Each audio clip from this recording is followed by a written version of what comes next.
Hello everyone, চলে এসেছি আবার একটা নতুন নতুন রেসিপি নিয়ে। তবে আজকের রেসিপিটা একটুখানি আলাদা। তবে যারা টক খেতে পছন্দ করেন শুধুমাত্র তাদেরকেই ভালো লাগবে এটা। কম বেশি সবারই একটু ভালো লাগবে, তবে টক মেয়েদের জন্য একটু অন্যরকম। তার জন্য আমি একটা বোলের মধ্যে নিয়ে নিয়েছি একটুখানি বেগুনগুলোকে নিয়ে নিলাম, নিয়ে পাতলা পাতলা করে কেটে নিয়েছি। তারপরে আমি নিয়ে নিয়েছি একটু জিরে গুঁড়ো, হলুদ এবং রেড চিলি পাউডার দিয়ে নুন দিয়ে খুব ভালো করে মেখে নিয়েছি। মেখে আমি তেলের মধ্যে একটু লাল লাল করে এটাকে ভেজে নেবো। এটা যত বেশি লাল হবে খেতে, ঠিক ততটাই এটা খেতে টেস্টি লাগবে। তো ভিডিওটা যদি ভালো লাগে সবাইকে বলছি, রিকোয়েস্ট করছি যে একটু সাবস্ক্রাইব করে দেবেন প্লিজ।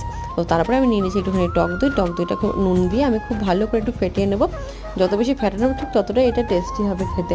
তো তার মধ্যে আমি এক এক করে দিয়ে দেবো। এবার বেগুনগুলোকে এর মধ্যে আমি দিয়ে দিচ্ছি।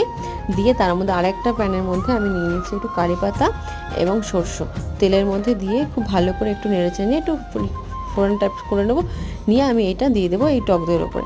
ব্যাস রেডি হয়ে গেছে আমার ব্যাঙ্গেন কি রায়তা বা বেগুনের রায়তা। ভিডিওটা ভালো